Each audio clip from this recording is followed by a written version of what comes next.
Congress party Guntur జిల్లా నూతన అధ్యక్షుడిగా ఎన్ఎం సుధీర్ బాబు, నగర అధ్యక్షుడిగా ఖలీల్ సోమవారం బాధ్యతలు స్వీకరించారు. ముందుగా బ్రహ్మానందరెడ్డి స్టేడియం నుండి కాంగ్రెస్ పార్టీ జిల్లా కార్యాలయం వరకు భారీ ర్యాలీని నిర్వహించారు. పార్టీ కార్యాలయంలో ఏర్పాటు చేసిన సభలో సుధీర్ బాబు మాట్లాడుతూ, కార్యకర్తల బలం కారణంగానే ఈనాటికి కాంగ్రెస్ పార్టీ నిలబడిందని చెప్పారు. స్వతంత్ర పోరాటానికి గాంధీ కుటుంబం ఆస్తులను పణంగా పెడితే మందిరం, మసీదు, మంగళ సూత్రాలపై బీజేపీ రాజకీయం చేస్తుందని ధ్వజమెత్తారు.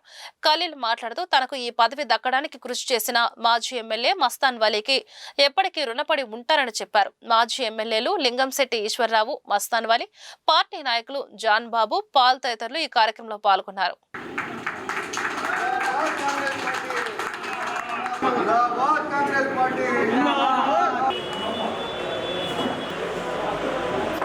జెండా పట్టుకున్న ప్రతి ఒక్క కార్యకర్తకి నేను నా శిరస్సు వంచి వారికి నమస్కారాలు తెలియజేస్తున్నాను.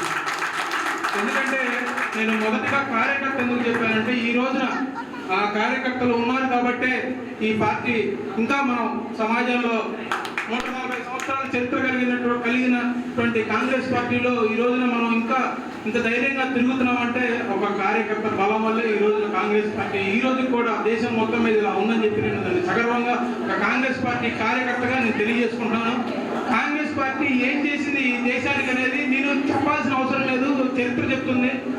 ఇందిరా గాంధీ గారిని కొన్ని 30 తూటాలతో కాల్చి మరి ఆ తల్లి ఎంత తల్లడిల్లిపోయినదో ఒకసారి అందరూ అర్థం చేసుకోవాలి. ఈ దేశం కోసం ఎంతో త్యాగం చేసినటువంటి ఇందిరా గాంధీ గారు, రాజీవ్ గాంధీ గారు వాళ్ళ కుటుంబం యొక్క ఆస్తులు సైతం తీసుకొచ్చి ఆనాడున్న జవహర్లాల్ నెహ్రూ గారు స్వతంత్ర సమర యోధంలో కానీ స్వతంత్ర పోరాటంలో కానివ్వండి, ఆ రోజున వాళ్ళ కుటుంబానికి సంబంధించిన ఆస్తులు మొత్తం తీసుకొచ్చి ఆ స్వతంత్ర పోరాటానికి సమర్పించి ఆ ఉద్యమాన్ని బలపరిచినటువంటి నెహ్రూ గారు కానివ్వండి, వీళ్ళందరూ నెహ్రూ గారు కొన్నాళ్ళు జైల్లో కూడా గడిపారు కాలాన్ని.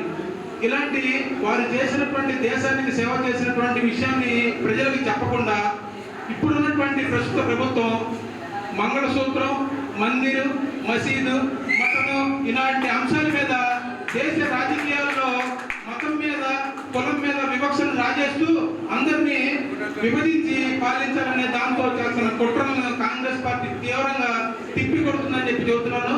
మాకున్నటువంటి ఒకే ఒక మతం మానవత్వం. ఆ మానవత్వంతో అందరం కలిసి పొద్దున ముందుకు వెళ్ళబోతున్నాం. నాకు తెలిసి బహుశా గుంటూరు జిల్లాలో పార్టీ కార్యకర్తల దాటికి ఈ ఏదైతే ఆంధ్ర రాష్ట్రంలో ఉన్నటువంటి ప్రస్తుతం ఉన్నటువంటి ప్రభుత్వం కానివ్వండి, కేంద్ర ప్రభుత్వం కానీ గుంటూరు జిల్లా నుంచే మొదలవుతుంది. వారు చేసే అన్యాయాలు, అక్రమాలు మొత్తం గుంటూరు జిల్లా నుంచే ఎదుర్కొంటాం. మాకు ఇక్కడ ఫ్రంటల్ ఆర్గనైజేషన్స్, సెల్స్ అన్ని బలంగా ఉన్నాయి కాబట్టి వాళ్ళు చేసే చర్యలన్నింటినీ మేము అడ్డుకుంటాము.